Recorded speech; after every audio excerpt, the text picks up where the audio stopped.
Hello दोस्तों, राम राम सभी को। मैं कनिका आज फिर आपके लिए लेकर आई हूँ रामायण का पाठ। तो दोस्तों, आज हमें रामायण पाठ पढ़ते हुए 20वां दिन है। अगर आप सभी ने मेरी पिछली वीडियो नहीं देखी है तो प्लीज़ मेरी पिछली वीडियो सुने, तभी आपको रामायण पाठ का आनंद आएगा। तो आइए दोस्तों, आज के पाठ की करते हैं शुरुआत।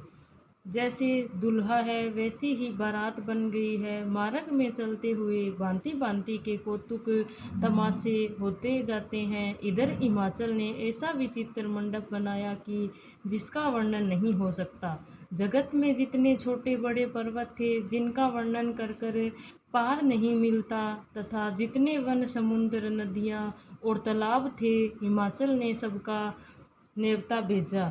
वे सब अपनी इच्छा अनुसार रूप धारण करने वाले, सुंदर शरीर धारण कर सुंदरी स्त्रियां और समाज के साथ हिमाचल के घर गए।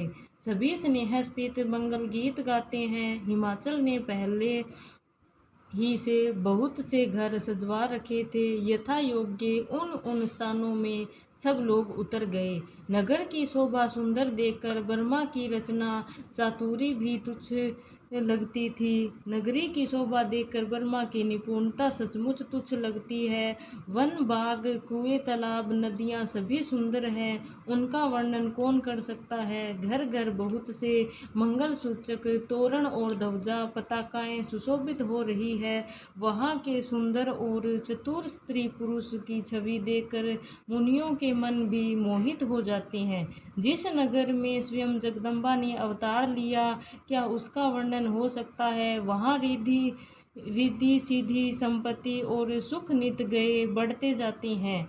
बारात को नगर निकट आई सुनकर नगर में चहल पहल मच गई, जिससे उसकी शोभा बढ़ गई। अगवानी करने वाले लोग बनावा श्रृंगार कर कर तथा नाना प्रकार की सांवरियों को सजाकर आदर सहित बारात को लेने चले। देवताओं के समाज को देखकर सब मन में प्रसन्न हुए और विष्णु भगवान को देखकर तो बहुत ही सुखी हुए। किंतु तब शिवजी के दल को देखने लगे, तब तो उनके सब वाहन सवारियों के हाथी घोड़े रथ की बेल आदि डरकर भाग चले। कुछ बड़ी उम्र के समझदार लोग धीरज धरकर वहां डटे रहे। लड़के तो सब अपने प्राण लेकर भागे। घर पहुंचने पर जब माता पिता पूछते हैं, तब वे भय से कांपते हुए शरीर से ऐसे वचन कहते हैं, क्या कहें, कोई बात कही नहीं जाती। यह बारात है या यमराज की सेना। दूल्हा पागल है और बेल पर सवार है। सांप कपाल और राख ही उसके गहने हैं। दूल्हे के शरीर पर राख लगी है, सांप और कपाल के गहने हैं। वह नंगा जटाधारी और भयंकर है। उसके साथ भयानक मुख वाले भूत प्रेत पिशाच योगिनियां तथा राक्षस है। जो बारात को देखकर जीता बचेगा, सचमुच उसके बड़े ही पुण्य हैं और वही पार्वती का विवाह देखेगा।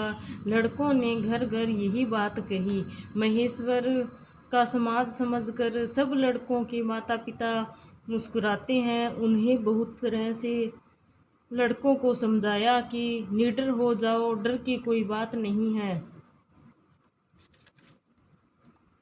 अगवान लोग बारात को लिवा लाए। उन्होंने सबको सुंदर जनवा से ठहराने को दिए। मैना पार्वती की माता ने शुभ आरती सजाई और साथ ही स्त्रियां उत्तम मंगल गीत गाने लगी। सुंदर हाथों से सोने का थाल शोभित है। इस प्रकार नैना हर्ष के साथ शिवजी का प्रदर्शन करने चली। जब महादेव जी को भयानक वेश में देखा तो स्त्रियों के मन में बड़ा भारी भय उत्पन्न हो गया। बहुत सी ही डर के मारे भागकर वे घर में घुस गई और शिवजी जहाँ जनवासा था वहाँ चले गए। मैना के हृदय में बड़ा दुख हुआ। उन्होंने पार्वती को अपने पास बुला लिया और अत्यंत स्नेह से गोद में बिठाकर अपने नील कमल के समान नेत्रों से आंसू भरकर कहा, जिस विधाता ने तुमको ऐसा सुंदर रूप दिया, उस मूर्ख ने तुम्हारे दूल्हे को बावला कैसे बनाया। जिस विधाता ने तुमको सुंदरता दी, उसने तुम्हारे लिए वर बावला कैसे बनाया। जो फल कल्प वृक्ष में लगना चाहिए, वह जबरदस्ती बबूल में कैसे लग रहा है। मैंने तुम्हें लेकर पहाड़ से गिर पड़ूंगी, आग में जल जाऊंगी या समुद्र में कूद पड़ूंगी, चाहे घर उजड़ जाए और संसार भर में अपकीर्ति फैल जाए, पर जीते जी मैं इस बावले वर से तुम्हारा विवाह न करूंगी। हिमाचल की स्त्री मैना को दुखी देखकर सारी स्त्रियां व्याकुल हो गई। मैना अपनी कन्या के स्नेह को याद कर कर विलाप करती, रोती और कहती थी, मैंने नारद का क्या बिगाड़ा था, जिन्होंने मेरा बसता हुआ घर उजाड़ दिया और जिन्होंने पार्वती को ऐसा उपदेश दिया कि जिसने उसने बाहुले वर के लिए तप किया। सचमुच उनके न किसी का मोह है, न माया, न धन है, न घर है और न ही स्त्री है। वे सबसे उदासीन हैं, इसी से वे दूसरे का घर उजाड़ने वाले। उन्हें न किसी की लाज है, न डर है। भला बांझ स्त्री प्रसव की पीड़ा को क्या जाने। माता का विकल देखकर पार्वती जी विवेक युक्त कोमल वाणी से बोली, हे माता, जो विधाता रच देता है वह टलता नहीं, ऐसा विचार कर तुम सोच मत करो। जो मेरे भाग्य में बावला ही पति लिखा है, तो किसी को क्या दोष लगाया जाए। हे माता, क्या विधाता के अंक तुमसे मिट सकते हैं। वृथा कलंक का टीका मत लो। हे माता, कलंक मत लो, रोना छोड़ो। यह अवसर विषाद करने का नहीं। मेरे भाग्य में जो दुख सुख लिखा है, उसे मैं जहाँ जाऊंगी वहीं पाऊंगी। पार्वती के ऐसे विनय भरे कोमल वचन सुनकर सारी स्त्रियां सोच करने लगी और भांति भांति से विधाता को दोष देकर आंखों से आंसू बहाने लगी। इस समाचार को सुनते ही हिमाचल उसी समय नारद जी और सप्तऋषियों के साथ लेकर अपने घर आए।